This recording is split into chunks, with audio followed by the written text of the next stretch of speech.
ملک الموت بڑے کرب سے لایا صحرا،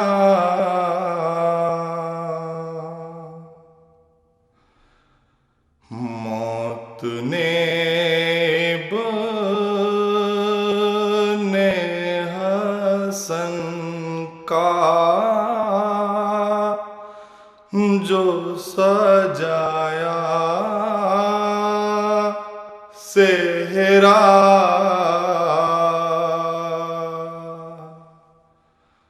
موت نے بنے حسن کا جو سجایا صحرا۔ اعوذ باللہ السمیع العلی العظیم من الشیطان اللعین الرجیم، بسم اللہ الرحمن الرحیم۔ الحمد للہ الذی ہدانا لہذا وما كنا لنهتدي لولا ان هدانا الله، لقد جاءت رسل ربنا بالحق، الصلاة والسلام على صاحب الدين والاسلام والحل والحرام والركن والمقام والصلاة والصيام والسجود والقیام والشریعت والاحکام والحجت والبرہان والمحبت والعرفان والحق والبیان والکتاب والقرآن، سیدنا ونبینا وشفیعنا ومولانا ومولا الثقلین جد الحسن والحسین ابی القاسم محمد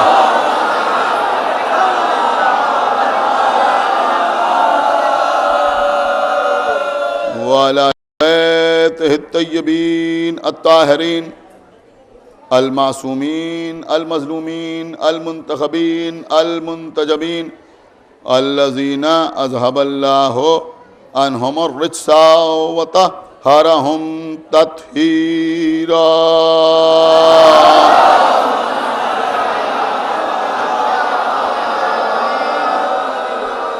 وَلَعْنَةُ اللَّهِ عَلَىٰ أَعْدَائِهِمْ وَقَتْلَتِهِمْ وَغَاصِبِي حُقُوقِهِمْ وَمُنْكِرِي فَضَائِلِهِمْ وَمَصَائِبِهِمْ أَجْمَعِينَ مِنْ الْآنِ إِلَىٰ يَوْمِ الدِّينِ۔ اللهم عذبهم عذابا يستغيث منه أهل النار، آمين يا رب العالمين۔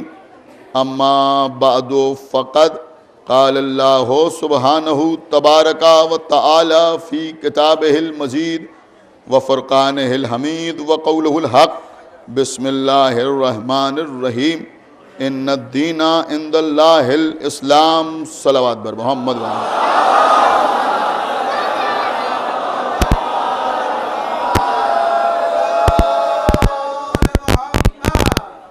و حضرات، ایک بات موضوع کے تحت کچھ عرض کرنے سے پہلے مجھے آپ سے یہ عرض کرنا ہے کہ یہاں مجلس میں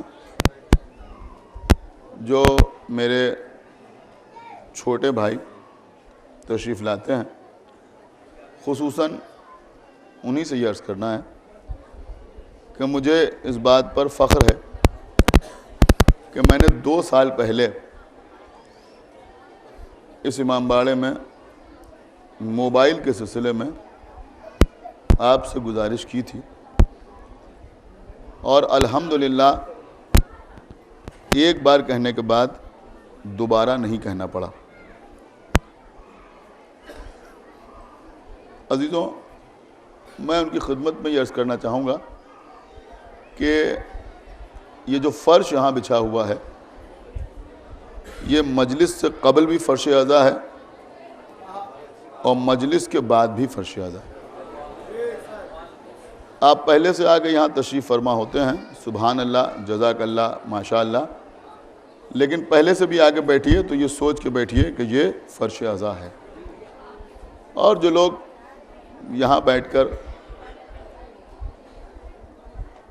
غفرام آپ کے امام باڑے کی مجلس سن رہے ہیں، بہرحال آپ حضرات خاموشی سے بیٹھیں اور اس طرح سے آوازیں بلند نہ کریں کہ دوسروں کو ڈسٹرب ہو. اور سب سے بڑی بات یہ ہے کہ فرش ازا کی حرمت قائم نہ رہ سکے. لہذا بس ایک گزارش ہے، مجھے اپنا بڑا بھائی سمجھ کے اس بات پر عمل کرنے کی کوشش کریں. ایک صلوات پڑھیں ہمارے محمد وعلیہ.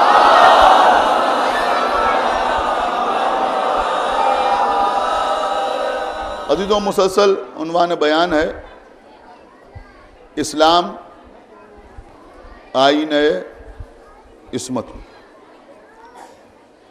میں عرض یہ کر رہا ہوں کہ اگر کوئی اسلام کو سمجھنا چاہتا ہے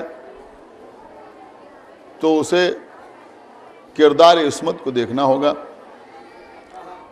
معصومین کے قول، معصومین کے فعل اور معصوم کی زندگی پر نظر ڈالنا ہوگا. اس لیے کہ بغیر معصوم کو دیکھے ہوئے، بغیر معصوم کے کردار پر نظر ڈالے ہوئے اسلام کو سمجھنا ناممکن ہے. عزیزوں، آج ایک صلوات پڑھیں بر محمد وعلیہ محمد.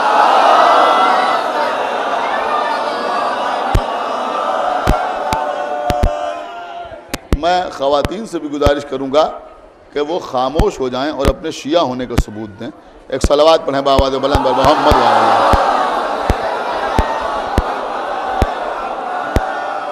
ایک صلوات اور پڑھیں بآواز بلند بر محمد وعلیہ.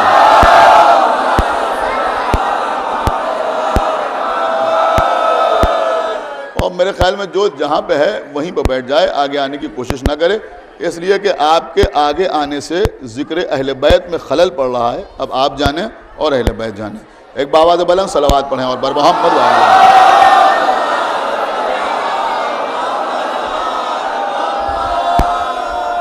تو عزیزوں، جتنا زیادہ آج کے دور میں اسلام کا نام بدنام ہو رہا ہے وہ صرف اور صرف اس بات کا نتیجہ ہے کہ معصومین کے در کو لوگوں نے چھوڑ دیا. اور در اہل بیت چھوڑنے کے نتائج کیا ہیں، یہ انشاءاللہ 15 رمضان سے 19 رمضان تک آپ حضرات برادرم خطیب انقلاب مولانا عباس ارشاد نقوی صاحب سے روضہ کاظمین میں سماعت فرمائیے. اچھا، 15 محرم سے 19 محرم تک، میرے خیال میں اتنا تو لوگ سمجھتے ہی ہیں. صلوات پڑھیں بر محمد وعلیہ. مولانا عباس ارشاد صاحب سے سماعت فرمائیے گا. اور 26 محرم سے 30 محرم تک پڑھان کی مسجد میں شب میں ٹھیک 9 بجے مجلس ازا منعقد ہوگی.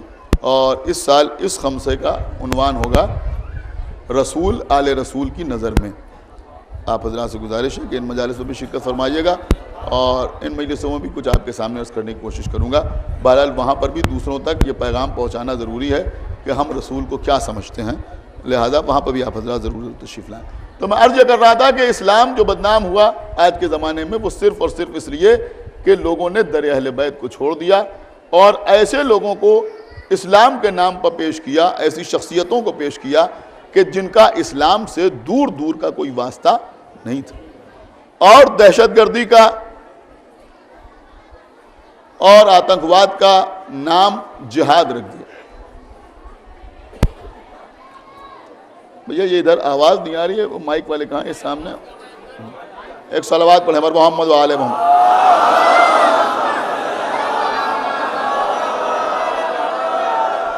بھائی دیکھیے، میں نے کہہ دیا ہے، آپ کی شکایت وہاں تک پہنچا دیا، اب آگے میرا کام نہیں ہے.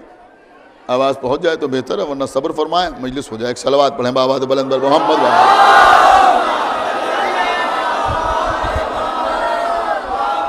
تو عزیزوں، دہشت گردی کو جہاد کا نام دیا گیا اور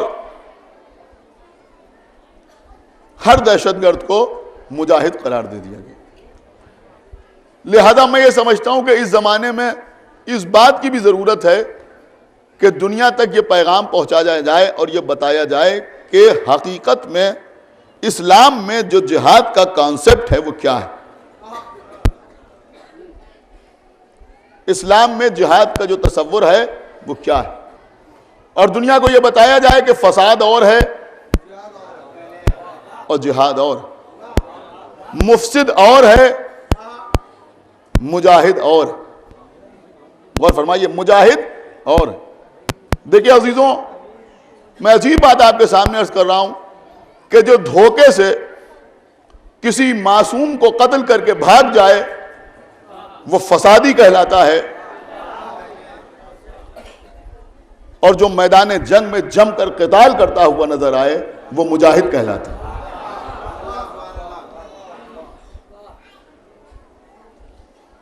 یہ ہماری پہچان ہے کہ ہم نے کبھی بھاگنے والے کو مجاہد نہیں کہا۔ غور فرمائے عزیزوں، جو میں عرض کر رہا ہوں کہ ہم نے کبھی بھاگنے والے کو مجاہد نہیں کہا۔ ایک عرصے سے لوگ یہ کہتے چلے آ رہے تھے کہ ممبروں سے جنگ خندق کیوں بیان ہوتی ہے، جنگ خیبر کیوں بیان ہوتی ہے۔ آپ مجھے انصاف سے بتائیں کہ اگر نماز کا صحیح تصور دنیا کے سامنے پیش کرنا ہے تو معصومین کی پڑھی ہوئی نماز بیان کرنا پڑے گی یا نہیں؟ آپ غور نہیں کر رہے ہیں میں کیا عرض کر رہا ہوں۔ اگر روزے کا صحیح تصور پیش کرنا ہے تو معصوم کے روزوں کا تذکرہ کیا جائے گا یا نہیں؟ اگر حج کے ارکان سمجھانا ہے تو معصوم کے کیے ہوئے حج کو بیان کرنا ضروری ہے یا نہیں؟ تو اگر جہاد کا صحیح تصور دنیا کے سامنے پیش کرنا ہے، آپ غور فرما رہے ہیں، تو پھر خیبر خندق نہ بیان ہوگی تو کیا بیان ہوگا؟ ایک صلوات پر محمد وآلہ محمد۔ اور میں یہ جو میں عرض کر رہا ہوں،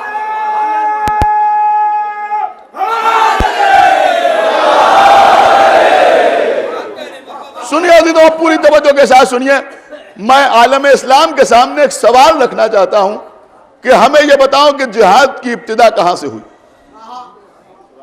جہاد کی ابتدا کہاں سے ہوئی؟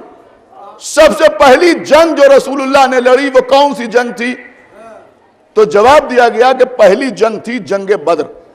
کہ خدا کے لیے میرے نوجوان بہت دھیان سے سنیں، میں کچھ باتیں ان تک پہنچانا چاہتا ہوں کہ سب سے پہلی جنگ تھی جنگ بدر۔ ہمیں یہ بتاؤ کہ یہ جنگ مکے میں ہوئی یا مدینے میں ہوئی؟ انہوں نے کہا یہ جنگ مدینے میں ہوئی۔ توجہ فرمائیے گا، یہ جنگ مدینے میں ہوئی، مکے میں نہیں ہوئی۔ جنگ کس سے ہوئی؟ کہ مکے والوں سے ہوئی۔ میں کچھ عرض کرنا چاہ رہا ہوں، مکے والے مکے سے چل کے مدینے تک آئے، پیغمبر مدینے سے باہر نکلے، مقام بدر میں پہلی جنگ واقع ہوئی۔ ہم صرف یہ پوچھنا چاہتے ہیں، آپ غور فرما رہے ہیں کہ پیغمبر اسلام 10 برس تک مکے میں رہے، پھر ہجرت کر کے مدینے آئے۔ مکے کے کفار، مکے کے مشرکین پیغمبر سے جنگ کرنے کے لیے مکے سے چل کے مدینے تک آئے۔ ہمیں انصاف سے بتاؤ کہ ان مشرکین نے پیغمبر سے اس وقت جنگ کیوں نہیں کی جب پیغمبر مکے میں تھے؟ نہیں عزیزوں، شاید آپ غور نہیں کر رہے ہیں۔ جب پیغمبر مکے میں تھے تو یہ پیغمبر سے کیوں نہیں لڑے؟ آپ شاید غور نہیں کر رہے ہیں۔ جب پیغمبر مکے میں تھے تو یہ مشرکین پیغمبر سے جنگ کیوں نہیں کر رہے ہیں؟ جب مدینے چلے گئے تو یہ لڑنے کے لیے مدینے پہنچ رہے ہیں، لیکن جب تک پیغمبر مکے میں رہے کسی کی ہمت نہ ہوئی پیغمبر سے جنگ کرنے کی۔ کیا سن رہے ہیں آپ؟ خدا کے لیے توجہ فرمائیے۔ جب تک پیغمبر مکے میں رہے کسی کی ہمت نہ ہوئی پیغمبر سے جنگ کرنے کی، تو کیا وجہ تھی؟ کفار کی ہمت کیوں نہ پڑی پیغمبر سے جنگ کرنے کی؟ کسی کے پاس اس کا جواب نہیں ہے۔ اگر ہے تو ہمارے پاس ہے کہ فاتح بدر، فاتح احد، فاتح خندق، فاتح خیبر، مولا علی کے بابا جناب ابو طالب جب تک زندہ رہے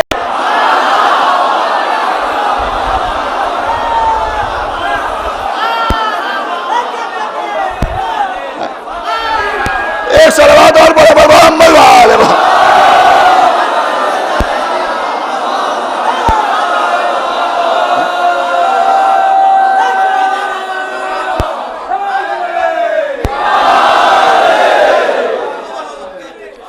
غور کیا آپ نے؟ جب تک جناب ابو طالب زندہ رہے مشرکین مکہ کی ہمت نہ پڑی پیغمبر اسلام کے سامنے تلوار لے کے آنے کی، ہمت نہ پڑی، دبے بیٹھے رہے، خاموش رہے، محمد سے لڑنے کی ہمت نہ پڑی۔ اب پوری توجہ کے ساتھ سماعت فرمائیں کہ جو اپنی ضربت سے، توجہ فرمائیے گا، عجیب جملہ عرض کر رہا ہوں، کہ جو اپنی ضربت سے محمد کی حفاظت کرے اسے علی کہتے ہیں، اور جو اپنی ہیبت سے محمد کی حفاظت کرے اسے ابو طالب۔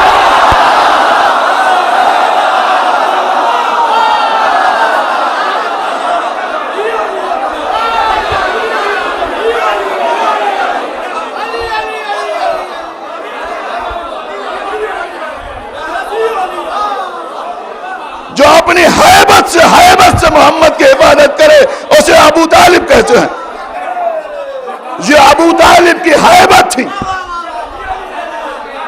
کہ کسی کی ہمت نہ پڑی۔ تو مکے میں تو کوئی جنگ ہی نہیں ہوئی۔ جب پیغمبر اسلام مدینے آئے، جب پیغمبر مدینے آئے تو ابو سفیان کی سربراہی میں لشکر آیا پیغمبر سے جنگ کرنے کے لیے، اور عزیزوں اس جنگ میں بھی پیغمبر کے ساتھ صرف 313 آدمی، ابو سفیان 1000 کا لشکر لے کے آیا۔ آپ غور فرمائیں، ابو سفیان 1000 کا لشکر لے کے آیا۔ پڑھے لکھے بچے بیٹھے ہوئے ہیں، اگر راؤنڈ فیگر میں دیکھا جائے تو ادھر 1000، خدا کریے توجہ فرمائیے، ادھر 1000 ادھر 313، یعنی ایک مومن پر 3 کافر۔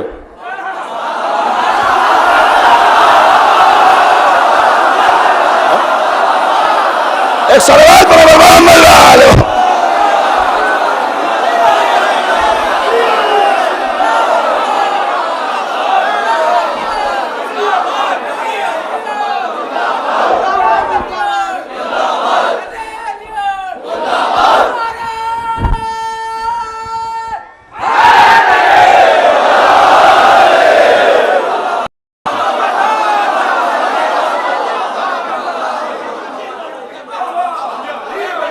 میں نے پہلے ہی عرض کیا تھا، میں بہت احتیاط سے جملے عرض کرتا ہوں، کوئی گرفت نہ کرے کہ اگر راؤنڈ فیگر میں دیکھا جائے تو ایک مومن اور 3 کافر، مقابلہ۔ آپ غور فرمانا، مقابلہ ہو رہا ہے، ادھر سے 1000 کا لشکر پیغمبر کے ساتھ 313 جنگ ہوئی۔ سنیے عزیزوں، جنگ ہوئی، ادھر سے 3 آدمی نکل کے آئے، ادھر سے 3 انصار سامنے گئے، عتبہ، شیبہ، ولید ادھر سے نکل کے آئے، ادھر سے 3 انصار گئے۔ انہوں نے کہا تم کون ہو؟ کہا ہم مدینے کے رہنے والے ہیں۔ کہا ہم تم سے جنگ نہیں کریں گے، ہم قریش سے لڑنے کے لیے آئے ہیں۔ انصار واپس آئے، پیغمبر نے آواز دی، اے چچا حمزہ آپ جائیے، یا علی آپ جائیے، اے ابو عبیدہ آپ جائیے۔ یہ 3 ادھر سے، عتبہ، شیبہ، ولید ادھر سے آنے والوں میں سب سے کم سن ولید تھا۔ وہ مولا علی کے سامنے آیا، ایک اشارہ کیا، وہ قتل ہوا۔ توجہ فرمائیے، ایک اشارہ ہوا علی کا، اس کا پتہ نہ چلا۔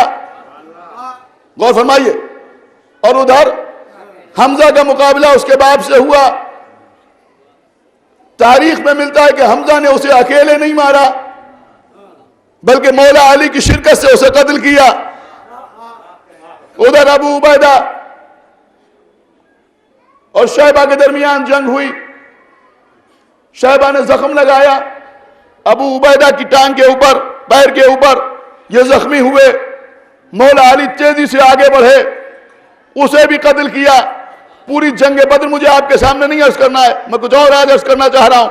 اتنا سنیے کہ جنگ احد میں 70 کفار قتل ہوئے، اور تمام مورخین کا اس بات پر اتفاق ہے کہ 70 میں سے آدھے، توجہ فرمائیے گا، آدھے یعنی 35 کفار کو تنہا مولا کائنات نے قتل کیا، اور جو باقی 35 بچے ان کو قتل دوسروں نے کیا لیکن علی کی مدد سے قتل کیا.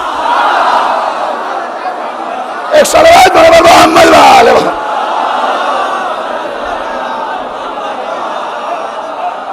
سن رہے ہیں؟ لیکن مولا علی کی مدد سے قتل کیا. تو عزیزوں بہرحال یہ تو بدر کی جنگ تھی، یہ ہو گئی، جنگ ختم ہو گئی، کفار مایوس ہو گئے واپس چلے گئے. لیکن عزیزوں ہوا یہ، اب سنیے عزیزوں، لوگ سمجھتے ہیں سارا لطف خندق خیبر میں ہے.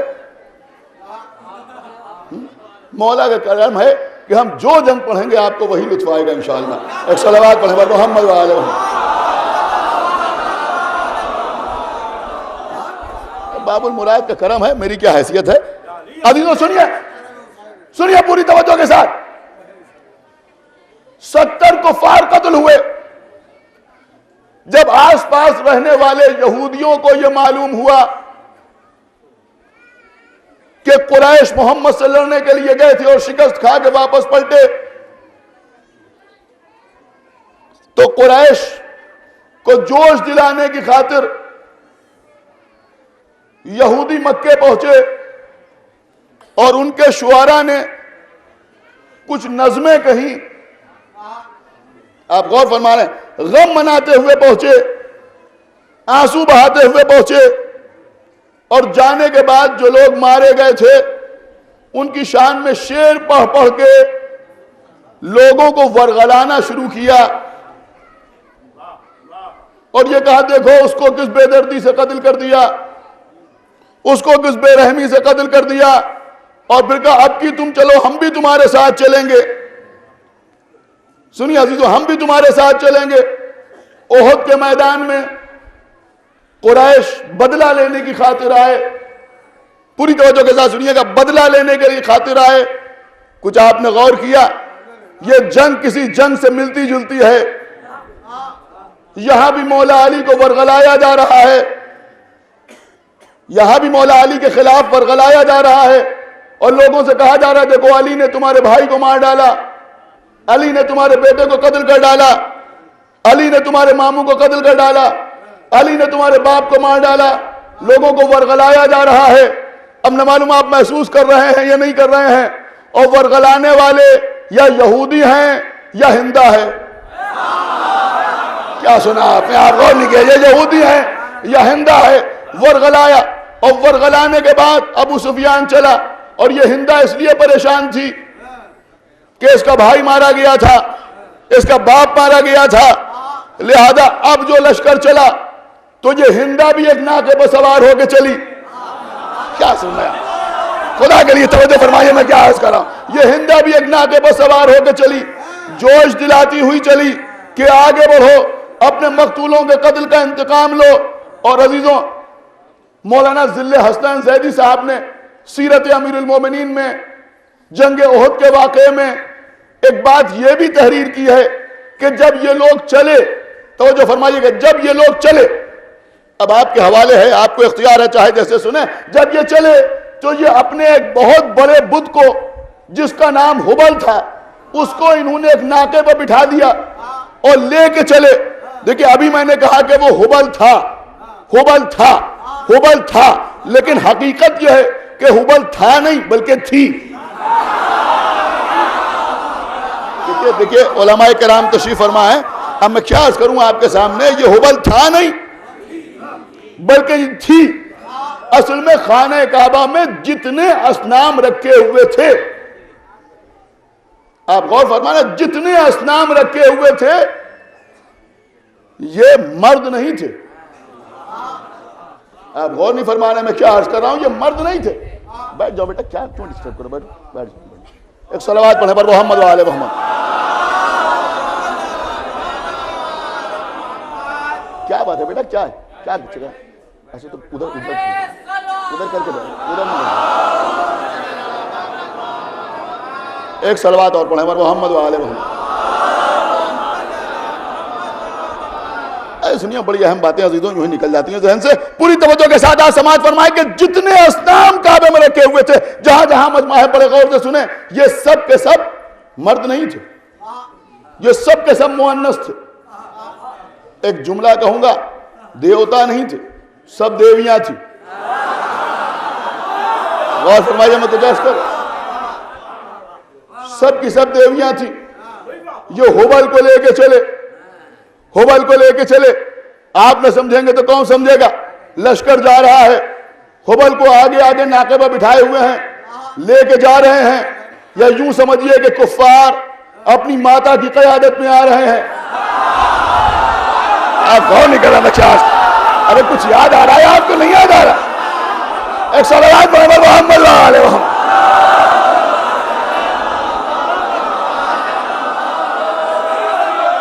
ایک صلوات اور محمد محمد علیہ وسلم.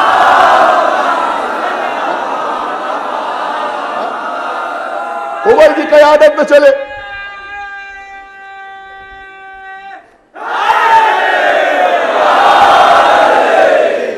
چلے یہ قیادت میں، کس کی قیادت میں چلے؟ کہ ہبل کی قیادت میں چلے. ہبل کون؟ کہ ان کی دیوی ہے جس کو یہ ماں سمجھتے تھے. کیا سننا ہے آپ؟ ارے کیا سننا ہے آپ؟ میں کیا عرض کر رہا ہوں؟ خدا کے لیے آج آپ متوجہ نہیں ہو رہے ہیں. جس کو یہ ماں سمجھتے تھے اس کی قیادت میں چلے. کچھ آپ کی سمجھ میں آیا یا نہیں آیا؟ پہلے بہکایا گیا، بھڑکایا گیا، ورغلایا گیا کہ دیکھو کسی کے خون کا بدلہ لینا ہے، اور اس کے بعد چلے تو اپنی ماں کی قیادت میں چلے. کچھ آپ کو جمل کا منظر یاد آیا یا نہیں آیا؟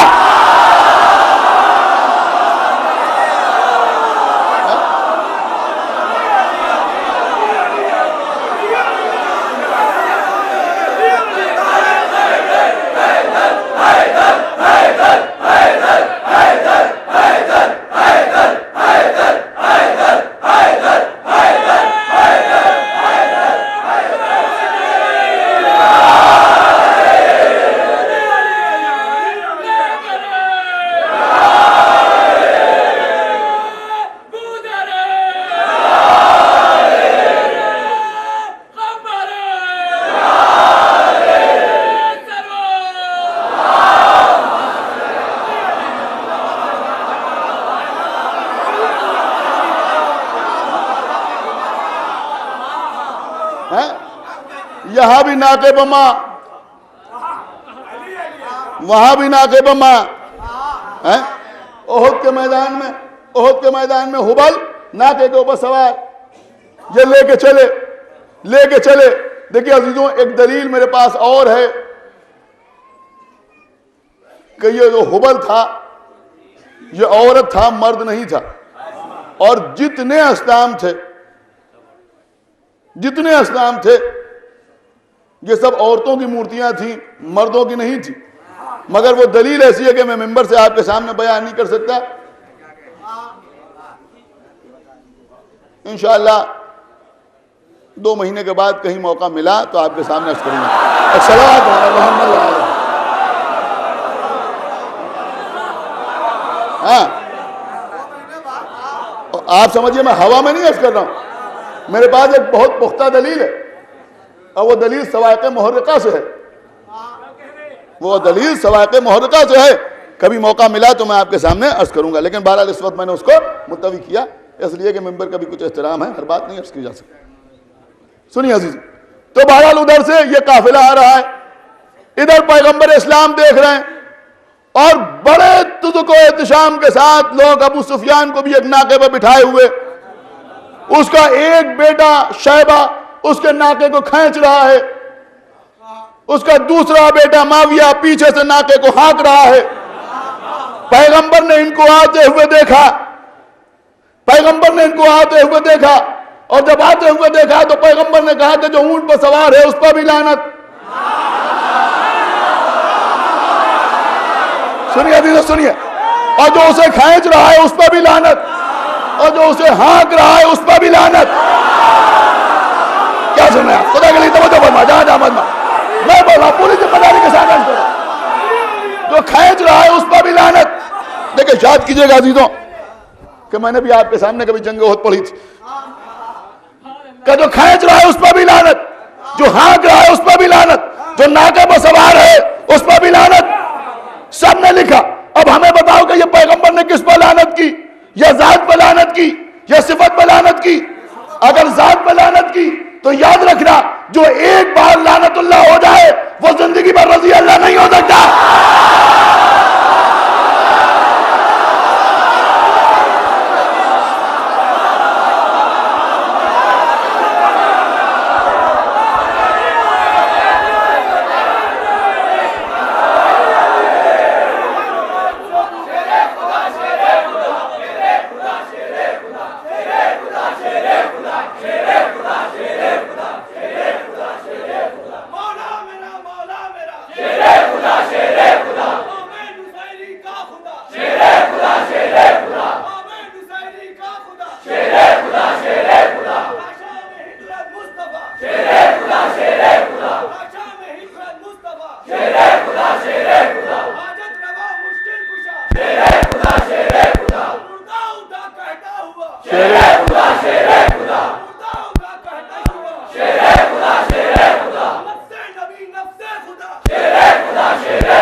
سنیے کہ یا تو پیغمبر نے ذات پر لعنت کی، اور اگر پیغمبر نے ذات پر لعنت نہیں کی تو صفت پر لعنت کی.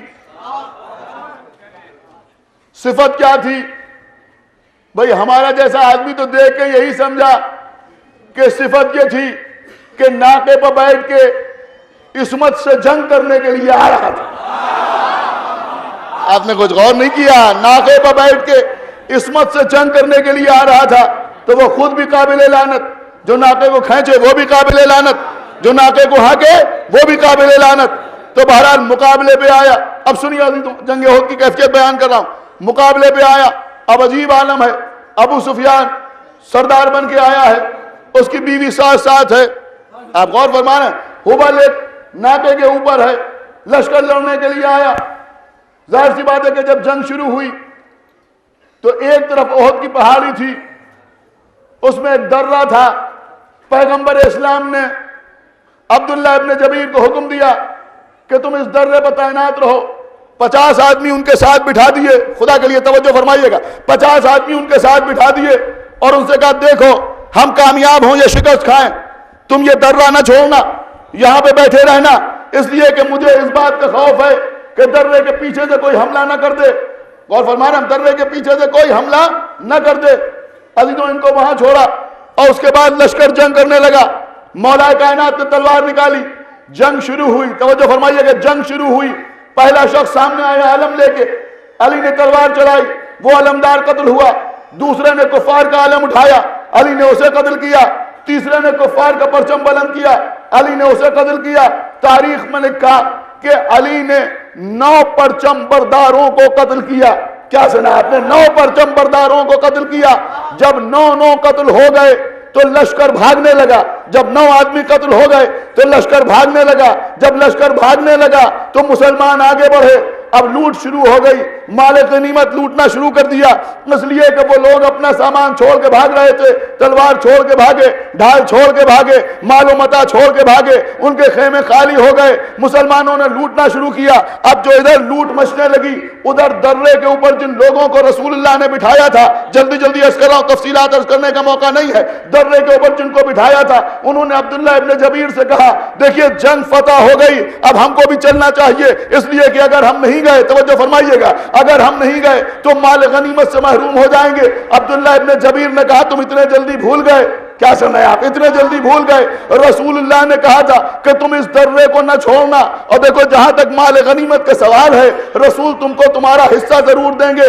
ایسا ممکن ہی نہیں ہے کہ کوئی اپنے حصے سے محروم رہ جائے. تو آپ کو معلوم ہے لوگوں نے کیا کہا؟ بڑی توجہ کے ساتھ سنیے گا. لوگوں نے کیا کہا؟ لوگوں نے عبداللہ ابن جبیر سے کہا وہ تو ٹھیک ہے، ہو سکتا ہے رسول اللہ کو خیال نہ رہا ہو ہم کو واپس بلانے کا، لیکن اب تو جنگ میں رسول کو کامیابی حاصل ہو چکی ہے. اور جہاں تک مال غنیمت کا سوال ہے تو ذرا اس پر بھی تو غور کرو کہ حصہ ملنا اور ہے اور خود لوٹنے کا لطف اور ہے.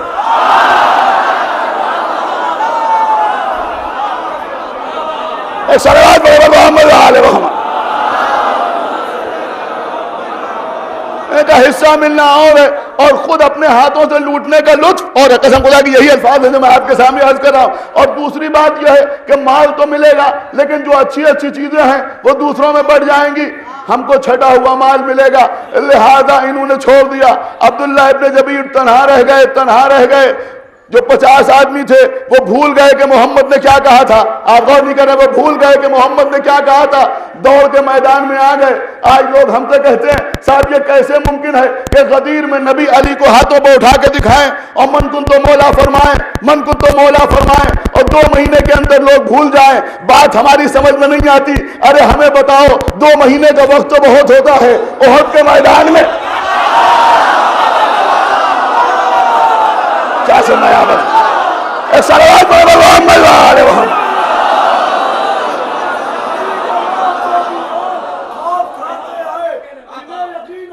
وہ تو ڈوب جاتے ہیں فرشتے قبر میں کچھ اور پوچھتے ہی نہیں، زبان پہ نام علی سن کے لوٹ جاتے ہیں.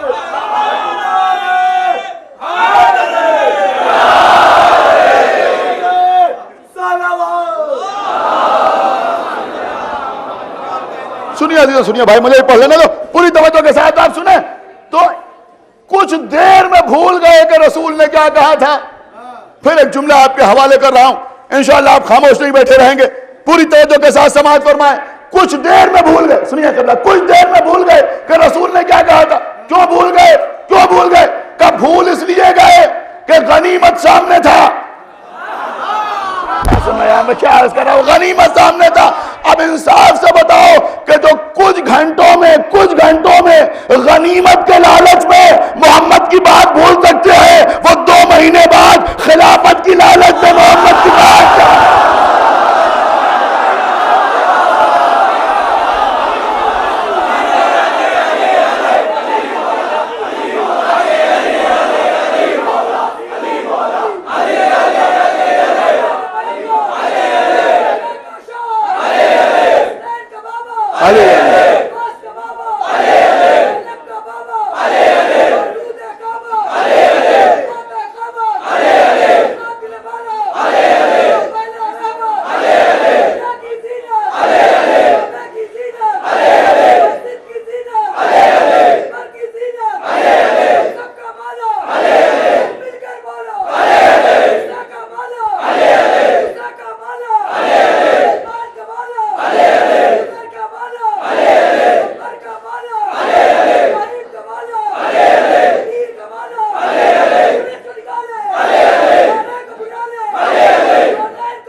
چھوڑ کے سب آ گئے. اور سنیے جب سب چھوڑ کے آئے تو درے کے پیچھے سے حملہ کس نے کیا؟ جن کو آج سب کہہ رہے ہیں سیف اللہ. یہ تاریخی حقیقت ہے.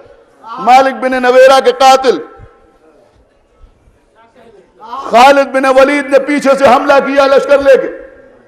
اب مسلمانوں کا عالم یہ کہ ادھر سے جو حملہ ہوا، آپ غور فرمانا، ادھر سے خالد بن ولید نے حملہ کیا اور ادھر جو لشکر بھاگ رہا تھا، ہندا نے وہ علم اپنے ہاتھ میں اٹھایا، کفار کا پرچم اپنے ہاتھ میں اٹھایا اور پکار کے کہا کہ کہاں بھاگ رہے ہو؟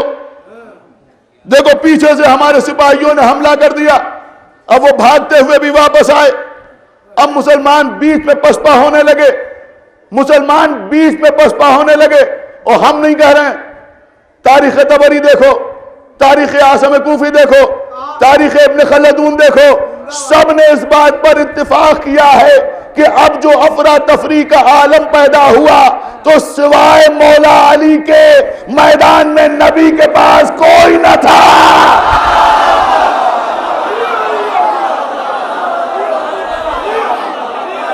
ایک صلوات اور پڑھیں محمد وآلہ وسلم۔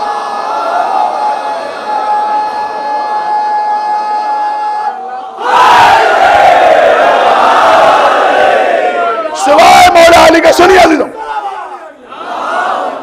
سوائے مولا علی کے رسول اللہ کے پاس میدان میں کوئی نہیں، کوئی نہیں۔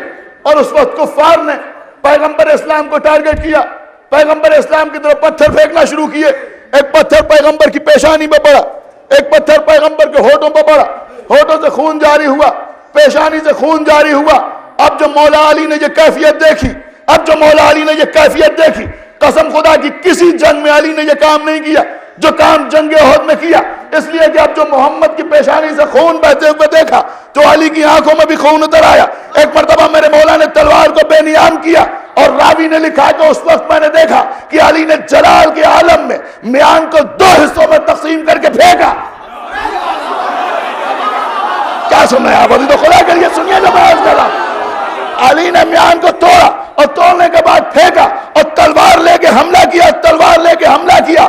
اب اکیلے علی تھے، تنہا علی تھے، رسول اللہ کے چاروں طرف گھوم رہے تھے، اور پیغمبر کا عالم یہ تھا، قسم خدا کی ایک لفظ اپنی طرف سے نہیں عرض کر رہا ہوں کہ پیغمبر کا عالم یہ تھا، کبھی کہتے تھے یا علی دائنی جانب آؤ، علی دائنی جانب آتے تھے، کبھی کہتے تھے یا علی بائیں جانب دیکھو، علی بائیں جانب دیکھتے تھے، کبھی کہتے تھے یا علی سامنے دیکھو، علی سامنے دیکھتے تھے، یا علی ادھر، علی ادھر، یا علی ادھر، علی ادھر۔ ایک جملہ کا ہوا کہ جیسے ساری کائنات میں جدھر دیکھو ادھر اللہ کا جلوہ نظر آتا ہے، اور میں جدھر دیکھو ادھر علی علی علی۔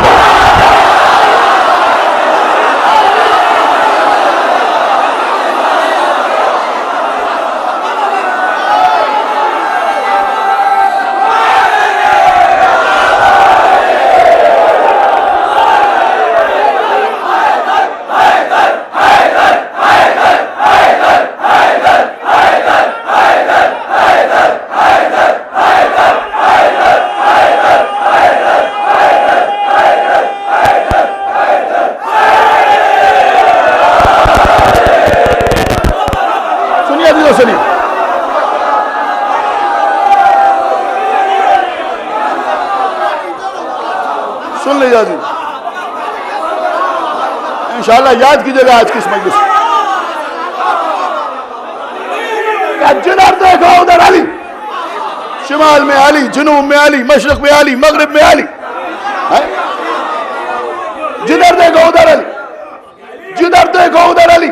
اور نبی کا عالم یہ ہے کہ اب صرف مولا علی کو پکارے ہیں، یا علی یا علی یا علی یا علی۔ احد میں نبی بار بار کہہ رہے ہیں یا علی یا علی یا علی، صرف مولا علی کو پکار رہے ہیں، اور مولا علی رسول اللہ کی حفاظت کر رہے ہیں، رسول اللہ کی حفاظت کر رہے ہیں۔ جدھر سے حملہ ہوتا ہے مولا علی ادھر بڑھتے ہیں۔ اس موقع پر کسی نے پکار کے کہا کہ محمد مار ڈالے گئے، ماتا محمد، محمد مر گئے۔ بس جیسے ہی یہ سنا لوگوں نے اور تیزی سے بھاگنا شروع کر دیا۔ آپ غور فرما رہے ہیں، انہوں نے سمجھ لیا کہ مر گئے۔ بعد میں مفسرین نے لکھا کہ یہ ابلیس کی آواز تھی۔ آپ غور فرما رہے ہیں، یہ ابلیس کی آواز تھی۔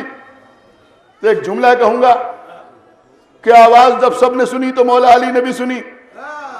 اب دو ہی مسئلے ہیں، یا تو یہ مانو کہ علی نے نہیں سنی، اور یہ مانو کہ علی نے یہ آواز سنی۔ اگر نہیں سنی تو اس کا مطلب یہ ہوا کہ شیطان کی آواز اصحاب کے کانوں تک پہنچتی ہے، علی کے کانوں تک نہیں پہنچتی۔ اور اگر یہ مانو کہ علی نے سنا مگر علی پہ اثر نہیں ہوا تو اس کا مطلب یہ ہوا کہ علی شیطان کی آواز پہچانتے ہیں۔ آپ غور فرما رہے ہیں، علی پہچانتے ہیں کہ شیطان کی آواز کیا ہے، فرشتے کی آواز کیا ہے، علی خوب پہچانتے ہیں۔ آپ غور فرما رہے ہیں، علی خوب پہچانتے ہیں۔ کہ میرے مولا تلوار چلاتے رہے، لوگ احد کی پہاڑیوں پر بھاگتے رہے اور اس کے بعد کوئی 1 دن بعد واپس آیا، کوئی 2 دن بعد واپس آیا، کوئی 3 دن بعد واپس آیا، کوئی 4 دن بعد واپس آیا، اور عزیزو تاریخوں میں ایک ایک کا نام ہے کہ کون کتنے دن بعد واپس آیا۔ میرا دل چاہتا ہے وفا لشکر صاحب کا مصرع پڑھ دوں کہ چھیڑو نہ ہمیں ورنہ ہم نام بتا دیں گے۔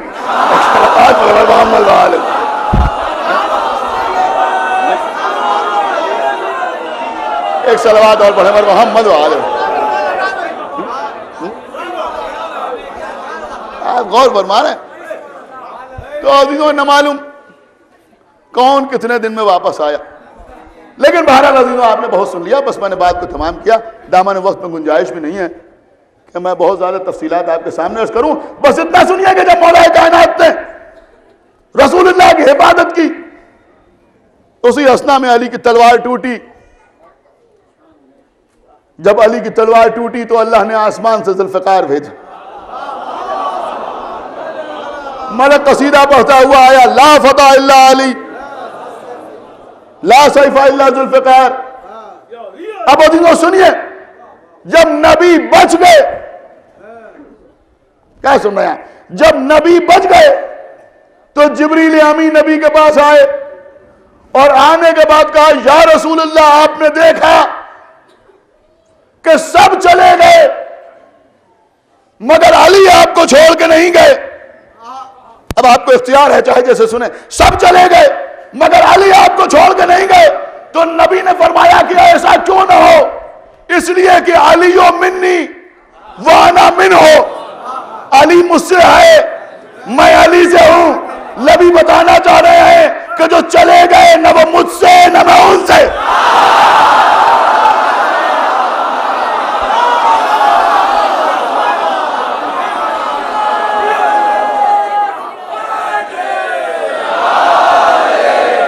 چھوڑ کے چلے گئے، نہ وہ مجھ سے ہے نہ میں ان سے ہوں۔ سن رہے ہیں؟ تو آپ کو معلوم ہے جبرائیل نے کیا کہا؟ جبرائیل نے کیا کہا؟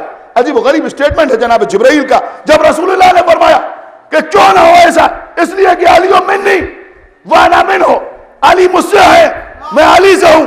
علی مجھ سے، متوجہ ہو جائے جملہ سننے کے لیے کہ علی مجھ سے ہے میں علی سے ہوں۔ تو جبرائیل نے کہا، یا رسول اللہ انا منکما، میں آپ دونوں سے ہوں۔ کیا سن رہے ہیں آپ؟ خدا کے لیے توجہ فرمائیے۔ جبرائیل نے کہا انا منکما، میں آپ دونوں سے ہوں۔ جبرائیل یہ کیوں نہیں کہتے کہ میں آپ سے ہوں، کہ میں یہ نہیں کہوں گا انا منکما میں آپ دونوں سے ہوں، تاکہ دنیا سمجھ لے کہ جبرائیل صرف محمد الرسول اللہ والے نہیں ہے، علی ولی اللہ والے۔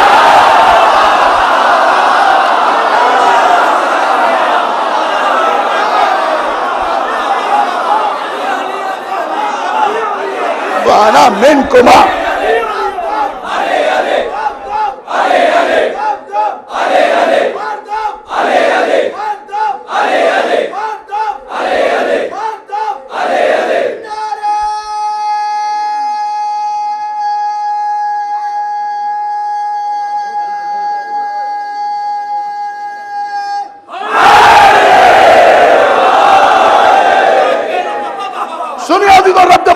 ایک چیز عرض کر رہا ہوں، لیکن انشاءاللہ آپ اسی توجہ کے ساتھ سماعت فرمائیں گے کہ جنگ احد میں مولا کائنات کے جسم اطہر پر رسول کی حفاظت کی خاطر مورخ نے لکھا کہ 90 زخم آئے تھے۔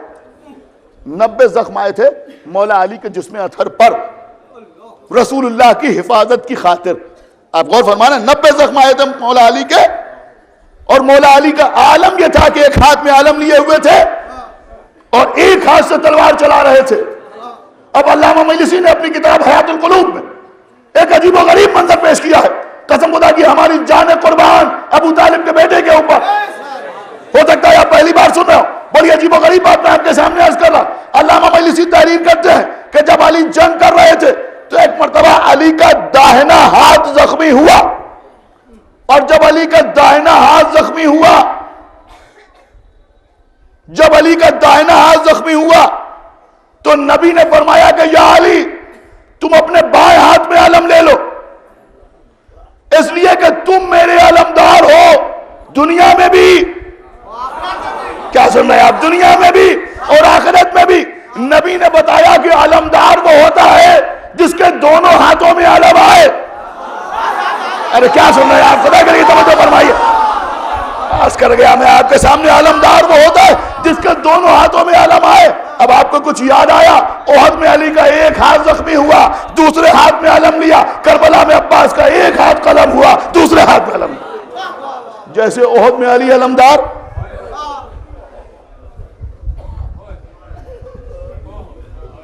ویسے ہی کربلا میں عزیزوں سوچا تو بہت کچھ تھا کہ آپ کے سامنے عرض کروں،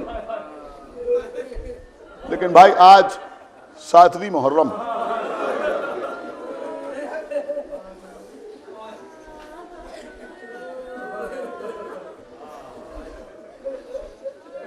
دیکھیں عزیزوں، ویسے کل انشاءاللہ سرکار قمر بنی ہاشم کے مصائب آپ کے سامنے عرض کروں گا، لیکن میں یہ بھی عرض کروں کہ آج کا دن بھی ایک رعایت سے مخصوص ہے سرکار قمر بنی ہاشم سے۔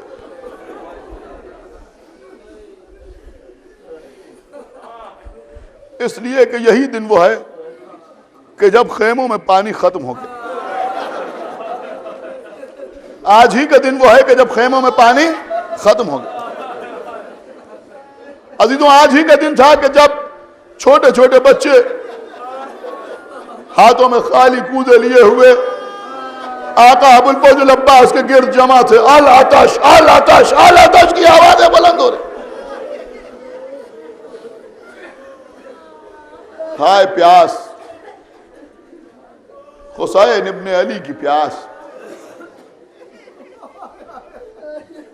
کبھی ختم نہ ہونے والی پیاس۔ جناب تصور زیدی مرحوم نے فرمایا کہ گلوئے خوش سے ٹوٹا نہ پیاس کا رشتہ، ستم نے بیچ میں خنجر بھی رکھ کے دیکھ لی۔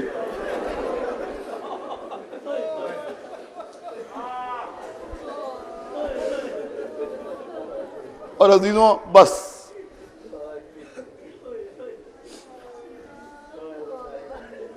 کچھ مصائب آپ کے سامنے دیگر مجالس میں بھی عرض کروں گا۔ شب میں 8 بجے شروع، پہلے سے مجلس ہوتی،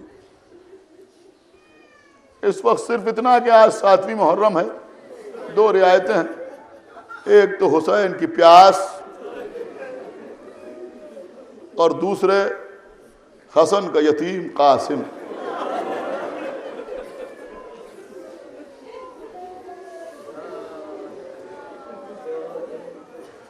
جناب کیف کرمانی حیدرآباد نے کیا خوبصورت 4 مصرعے ارشاد فرمائے،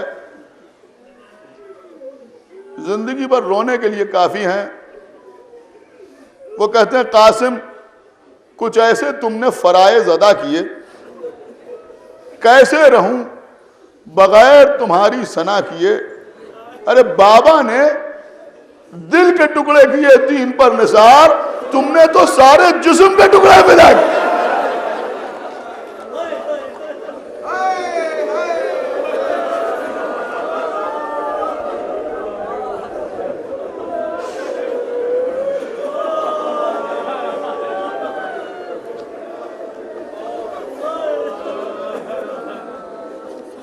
عزیزوں میں کیا عرض کروں، خداوند عالم آپ کے بچوں پر ماں باپ کا سایہ سلامت رکھے۔ عزیزوں شہزادہ قاسم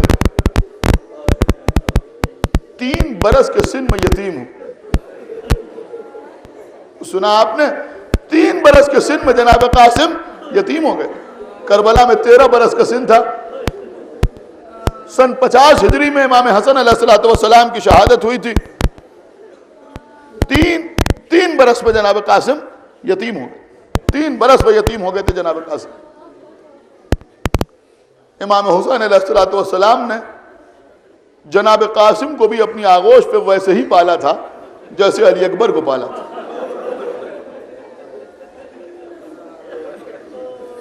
کوئی فرق نہیں تھا، کوئی فرق نہیں تھا۔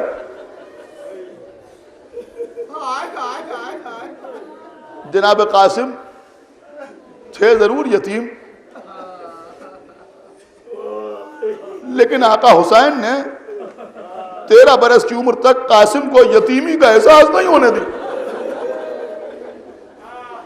دیکھیں عجیب سی بات میں آپ کے سامنے عرض کر رہا ہوں، خدا کے لیے توجہ فرمائیں، آقا حسین نے 13 برس تک قاسم کو یتیمی کا احساس نہیں ہونے دیا۔ 3 برس کے سن میں یتیم ہوئے، 10 برس امام حسین علیہ السلام نے پرورش کی، اس بات کا احساس نہیں ہونے دیا کہ قاسم یتیم ہے۔ لیکن عزیزوں آخر وقت میں گریبان چاک کیا، جب جناب زینب نے پوچھا بھیا ایسا کیوں کیا، کہ میں نے قاسم کو یتیم بنا کے میدان میں بھیجا، شاید کسی کو اس کی یتیمی بنا۔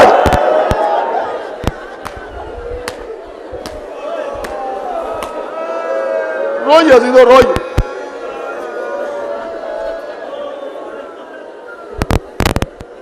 13 برس کے قاسم شب عاشور، امام حسین علیہ السلام فہرست شہداء سنا رہے ہیں۔ ایک مرتبہ فہرست شہداء سنا کے خاموش ہوئے، اٹھے جناب قاسم، چچا کیا میرا نام نہیں ہے فہرست شہداء؟ کہا بیٹا موت کو کیا سمجھتے ہو؟ کہا شہد سے زیادہ شیریں اگر آپ کی محبت میں آئے۔ کہا بیٹا تمہارا نام بھی فہرست شہداء میں ہے اور تمہارے ششماہ بھائی علی اصغر کا نام بھی فہرست شہداء۔ تڑپ گئے جناب قاسم۔ چچا کیا اشقیاء خیموں میں آ جائیں گے؟ کیا اشقیاء خیموں میں آ جائیں گے؟ یہ نہیں کہا کہ اشقیاء خیموں میں نہیں آئیں گے، بلکہ فرمایا کہ میرے لال میں تمہارے بھائی کو لے کے میدان میں جاؤں گا، سوال آپ کروں گا، تمہارے بھائی کو تیر کا نشانہ بنایا جائے گا۔ عزیزوں آقا حسین نے فرمایا کہ اب تم لوگ اپنے اپنے خیموں میں جاؤ، میں تنہائی میں اپنی بہن سے کچھ گفتگو کرنا چاہتا ہوں۔ عزیزوں انصار و اقربا اپنے اپنے خیموں کی طرف بڑھے۔ سنیے عزیزوں آج قیامت کے مصائب عرض کر رہا ہوں۔ امام حسین علیہ السلام بہن زینب کے پاس آئے، بہت دیر بھائی بہن میں گفتگو ہوتی رہی۔ اس کے بعد فرمایا کہ بہن زینب میں ذرا دیکھنا چاہتا ہوں کہ اس وقت میری مختصر سی فوج کے سپاہی کیا کر رہے ہیں۔ عزیزوں سنیں گے آپ، پہلے حسین نے انصار کے خیموں کا رخ کیا، ایک بڑے خیمے کے قریب پہنچے، اندر جھانک کے دیکھا تو کیا دیکھا کہ فقیہ حسین حبیب ابن مظاہر سامنے بیٹھے ہوئے ہیں، سارے انصار حبیب کے سامنے بیٹھے ہوئے ہیں، اور حبیب کہہ رہے ہیں دیکھو کل آل محمد کی قربانیوں کا دن ہے، ایسا نہ ہو کہ خاندان بنی ہاشم میں کوئی مارا جائے اور ہم میں کوئی زندہ رہے۔ دیکھو اس بات کا خیال رکھنا کہ پہلے ہمیں حسین پر اپنی جان قربان کرنا۔ اور انصار ہاتھ جوڑ کے حبیب سے کہہ رہے ہیں اے حبیب آپ تو حسین کے دوست ہیں، بس کل کسی طرح سے ہم کو اجازت دلا دیجیے گا۔ اس کے بعد دیکھیے گا کہ ہم نصرت میں کوئی کوتاہی نہیں کریں گے۔ آنکھوں سے آنسو رواں ہوئے زہرا کے لال کے۔ اب رخ کیا بنی ہاشم کے خیموں کا، ہر خیمے سے تسبیح الہی کی آواز آ رہی تھی۔ ایک ایک خیمے کو دیکھتے ہوئے آگے بڑھے، اور سنیے عزیزو قیامت ہے قیامت۔ اب جو ایک خیمے کے قریب پہنچے تو کچھ گفتگو کی آواز کانوں میں آئی، اندر دیکھا جھانک کے تو کیا دیکھا کہ 3 جوان بیٹھے ہوئے ہیں، ایک جناب قاسم، ایک شہزادہ علی اکبر، اور ایک قمر بنی ہاشم حضرت ابو الفضل عباس۔ سنیں گے عزیزو آقا حسین نے کیا سنا؟ علامہ نجم الحسن قرآروی ذکر العباس میں تحریر کر رہے ہیں کہ آقا حسین نے سنا کہ شہزادہ علی اکبر کہہ رہے تھے چچا عباس کل سب سے پہلے میں بابا پر اپنی جان قربان کروں گا۔ بس عزیزو علی اکبر کا اتنا کہنا تھا کہ آقا عباس نے شہزادہ علی اکبر کے منہ پر ہاتھ رکھا، اے بیٹا چچا کے سامنے ایسا نہ کہو، اے بیٹا یہ کیسے ممکن ہے کہ میری زندگی میں تم شہید کر دیے جاؤ۔ شہزادہ علی اکبر کہتے ہیں چچا عباس اگر آپ قتل ہو گئے تو بابا کی کمر ٹوٹ جائے گی، اس لیے پہلے میں عباس کہہ رہے ہیں بیٹا علی اکبر لیکن اگر تم مارے گئے تو میرے آقا کی آنکھوں کا نور چلا جائے گا، لہذا پہلے میں میدان کارزار میں جاؤں گا۔ بس عزیزوں چچا بھتیجے میں یہ گفتگو ہو رہی تھی کہ آقا حسین نے دیکھا کہ 13 برس کے کم سن قاسم اٹھے اور اٹھنے کے بعد ایک بار چچا عباس کی طرف دیکھا، ایک بار بھیا علی اکبر کی طرف دیکھا، کہا بھیا علی اکبر نہ پہلے آپ جائیے گا نہ پہلے آپ جائیں گے، ارے پہلے میں جاؤں گا، اس لیے کہ میرے مارے جانے سے نہ کسی کی آنکھوں کا نور رخصت ہوگا نہ کسی کی کمر ٹوٹے گی، اس لیے کہ میں یتیم ہوں، کیونکہ میں یتیم ہوں، لہذا پہلے میں جاؤں گا۔ بس یہ سننا تھا کہ ایک مرتبہ خیمے کے پردہ ہٹا کے آقا حسین خیمے میں آئے، قاسم کو سینے سے لگایا، اے بیٹا قاسم میری زندگی میں اب اپنے آپ کو یتیم نہ کر، روئیے عزیزو روئیے۔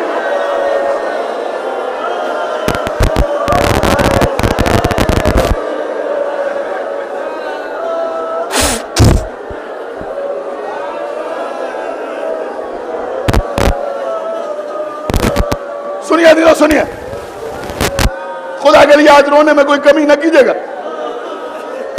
آج بی بی زہرا کو ان کے یتیم پوتے کا پرسہ دینا،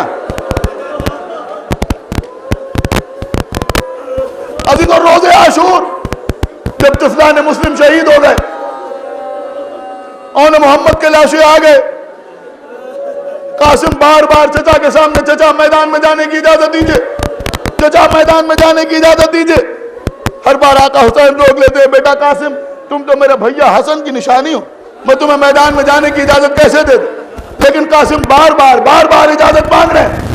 آخر میں قاسم مایوس ہو کے خیمے میں پہنچے، سر جھکا کے بیٹھ گئے کہ ایک مرتبہ ام فروہ خیمے میں آئیں، آگے کہتی ہیں قاسم کیا تم مجھے اپنی دادی کے سامنے سرخرو نہیں کرنا چاہتے؟ اے قاسم کیا انتظار کر رہے ہو کہ علی اکبر مارے جائیں تو تم میدان میں جاؤ؟ 13 برس کے یتیم نے ہاتھ جوڑے، اماں کیا کریں، چچا سے بار بار اجازت مانگتے ہیں لیکن اجازت نہیں ملتی۔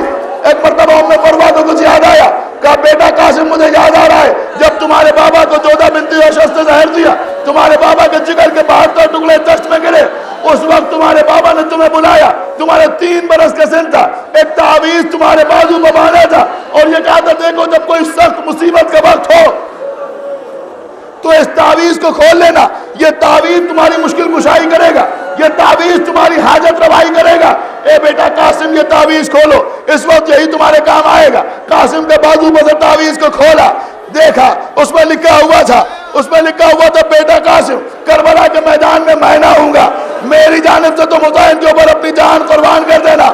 قاسم نے وہ تعویذ ہاتھوں پر لیا، دوڑتے ہوئے چچا کے سامنے آئے، آگے کہتے چچا اب میں اجازت مانگنے نہیں آیا ہوں، بابا کی تحریر دکھانے آیا۔ حسین ابن علی نے بھائی کی تحریر کو دیکھا، آنکھوں سے آنسو جاری ہو گئے۔ روایت میں ملتا ہے کہ امام حسین علیہ السلام نے بھتیجے کو گلے سے لگایا اور روتے روتے چچا بھتیجے بے ہوش ہو گئے۔ کچھ دیر کے بعد غشی سے افاقہ ہوا، جاؤ میرے لال قاسم جاؤ قاسم میدان میں جاؤ۔ عزیزو جناب قاسم گھوڑے پر سوار ہوئے، روایت کے جملے یہ ہیں کہ قاسم کا سن اتنا کم تھا کہ پیر رکابوں تک نہیں پہنچ رہے تھے۔ آقا ابوالفضل عباس نے رکابوں کو پلٹ دیا۔ اب قاسم چونکہ کوئی ایسی زرہ بھی نہیں تھی جو قاسم کے بدن پر فٹ ہو، لہذا جناب قاسم ایک بار کرتا پہنے ہوئے میدان میں آئے۔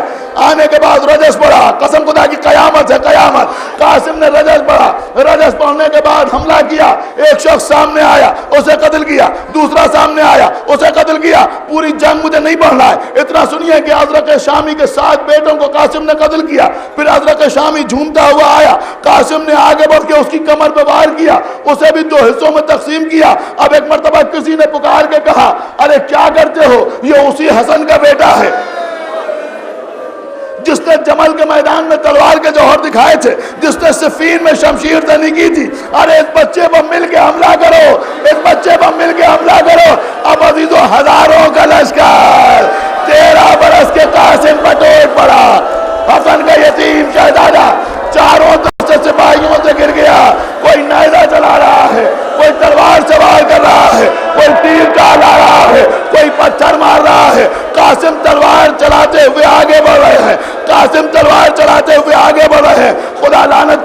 ایک شخص آگے بڑھا, ایک گز کا بار قاسم کے سر میں کیا.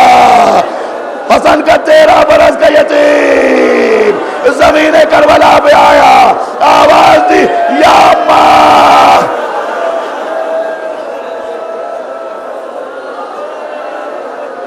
آواز دی یا اماں, یا اماں, یا اماں ادرکنی.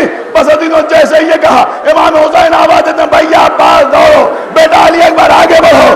روایت کہتی ہے کہ حسین اتنی تیزی سے گھوڑا دوڑاتے ہوئے کبھی میدان میں نہیں آئے جیسے قاسم کے پکارنے پہ آئے. حسین دوڑتے ہوئے آ رہے تھے, ایک مرتبہ سامنے قاتل قاسم نظر آیا, جلال کے عالم نے گھوڑے کو مہموس کیا. عزیزوں لشکر چاہتا تھا اسے بچا لیا جائے, اسی استا میں ادھر کے گھوڑے ادھر, ادھر کے گھوڑے ادھر, بیچ میں حسن کا یتیم, حسن کا یتیم پامال ہوتا رہا, حسن کا یتیم پامال ہوتا رہا. جب گھوڑے کی ٹاپ سینے پہ پڑتی تھی آواز دیتے تھے یا اماں ادرکنی, آئے میرے چچا, آئے میرے چچا, آئے میرے چچا.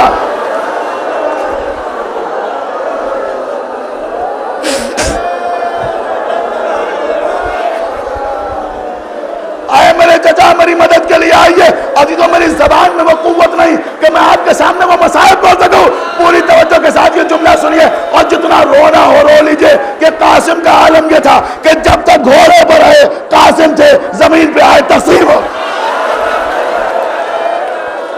قاسم زمین پہ آئے, زمین پہ آئے قاسم, قاسم زمین پہ آئے تو تقسیم ہو گئے. عزیزو حسین ابن علی نے قاسم کا لاشا کیسے اٹھایا آپ کو معلوم ہے کہ امام حسین علیہ السلام آئے. جب لشکر چھٹا, جب لشکر چھٹا تو قاسم کی لاش کسی ایک جگہ پہ نہیں تھی. حسین نے اپنی ابا کو اتارا, زمین کربلا پہ بچھایا, زمین کربلا پہ بچھایا, زمین کربلا پہ بچھایا. کہیں سے ایک ٹکڑا, کہیں سے دوسرا ٹکڑا, کہیں سے تیسرا ٹکڑا. حسین نے ٹکڑوں کو ٹکڑوں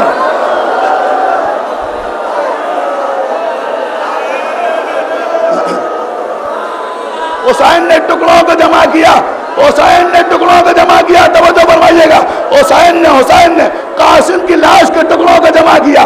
جمع کرنے کے بعد حسین نے ابا کے دامن میں قاسم کی لاش کے ٹکڑوں کو جمع کیا اور گٹھری کی شکل میں بنایا. لے کے حسین خیمے کی طرف آئے, لے کے حسین خیمے کی طرف آئے. بس عزیزوں مجھے کوئی روایت نہیں پڑھنا, مجھے کوئی روایت نہیں پڑھنا, صرف ایک سوال آپ سے کرنا ہے, صرف ایک سوال کروں گا اور مجلس کو تمام کر دوں گا. ایک سوال کروں گا اور مجلس کو تمام کر دوں گا کہ حسین قاسم کا لاشا لے کے خیمے میں آئے. ام فروا آئی, قاسم کے لاشے کے قریب بیٹھی, قاسم کے لاشے کے قریب بیٹھی. دیکھیے عزیزوں جس شہید کا بھی آپ تذکرہ سنتے ہیں آپ یہی سنتے ہیں کہ جب ماں آئی تو سرحانے آگے بیٹھی. جب ماں آئی, یعنی کیا عرض کر رہا ہوں, مجھے موت آ جائے بولتے بولتے, جب ماں آئی تو سرحانے آگے بیٹھی. ارے مجھے اتنے بتاؤ, ام فروا سرحانے آگے بیٹھی, یہ بات کی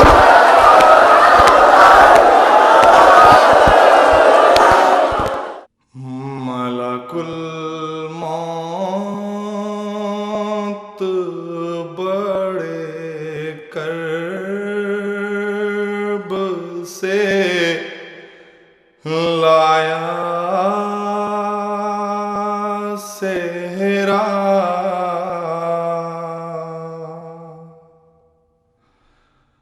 موت نے بنے حسن کا جو سجایا صحرا,